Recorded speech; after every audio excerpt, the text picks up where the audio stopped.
Acts chapter 10, the Lord appears to Peter and told Peter to come up to the roof of the house. Somebody shout, housetop experience. Is it because God could not bring those revelations when he was on the ground floor? But until you come up, there are certain dimensions you cannot enjoy. Until you come to the mountaintop. Acts chapter 10, if you read from verse 9, the Lord began to encounter Peter. The Lord began to encounter him, and the Lord began to speak to him. When they got there, they said on the housetop, when they went there on the morrow, Peter went upon the housetop to pray about the 6th hour. The angel of the Lord brought a meal to him, and the meal was in 4 dimensions, 4 categories. Verse 12 of Acts chapter 10, you see the meal broken down in 4 categories. He said, wherein they were all manner of 4-footed beasts of the earth, number 1, wild beasts, number 2, creeping things, number 3, and fowls of the air, number 4. And the Lord said, eat. And Peter said, I cannot eat unclean thing. It was not physical hunger. It was a spiritual apostolic appetite that God was waking up in Peter. What were those 4 things represent? Those pieces of the 4 dimensions of demonic operations. Principalities, powers, rulers of the darkness of this world, spiritual wickedness in high places. So when God said eat, God was saying consume them. Consume them, consume them, consume them, consume them.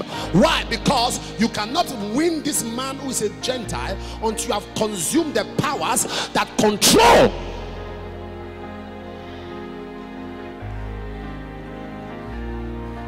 So, number 1, the housetop experience is a place for revelation. We can gather even on Mount Transfiguration and contact nothing.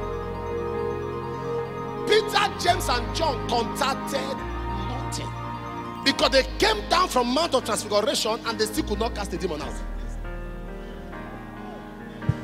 As soon as they came down from Mount of Transfiguration, a man brought a demonic child. He said, thy disciples could not cast them out.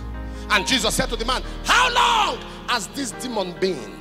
When you are asked how long, you are supposed to give a time frame. When the man was asked how long, he began to give the experience. He said the demon throws him down and throws him to the fire. There are problems you go through that swallows time. When people ask you how many years, I can't remember, but it's a bad situation. Am I communicating here? And Jesus said, how long? And the man said that the demon throws him down and also puts him in the fire. And Jesus remembered that he had just met Moses and met Elijah. Who was the man that dropped down his rod? It was Moses. Who was the man that brought down fire? It was Elijah. So this demon was manifesting the 2 dimensions of the encounter that Jesus just had. He throws him down and he puts him into the fire. And Jesus said, I just got an encounter with the first man that throws down the rod. I got an encounter with the first man that brings down fire. Come out! And the Bible said the demon came out. Disciples asked him, why could we not cast it out? Jesus said, this kind goeth not except by fasting, by prayer. And people said Jesus was trying to cast out that demon, and he said you have to fast. You don't need to fast to cast out a demon. When Jesus said this kind goeth not out except by fasting, he was saying this kind of encounter does not break forth. This kind of transfiguration encounter does not break forth except by fasting. It was not the demon, it was the encounter at the mountain of transfiguration.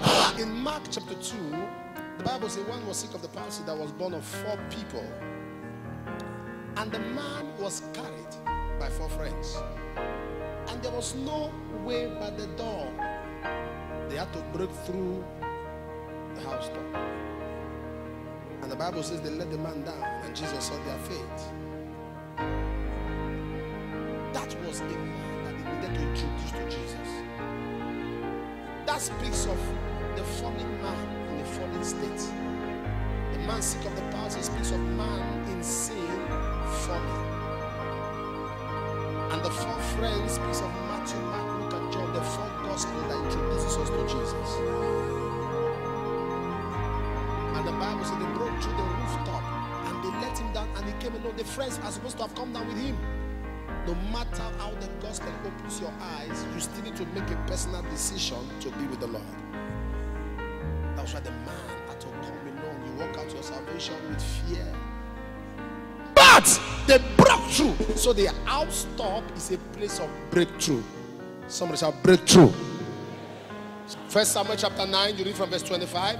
1 Samuel chapter 9, the encounter that Saul had with Samuel. The Bible says when they came from the high place, Samuel communed with Saul on the top of the house. On the top of the house. So this is not a function of a physical structure. Because the Bible just said they came down from the high place. You cannot come down from the high place and go back and start talking in a story building. So the house, the top of the house speaks of a level, a dimension of grace. And Samuel communed with Saul. The house top is a place of direction.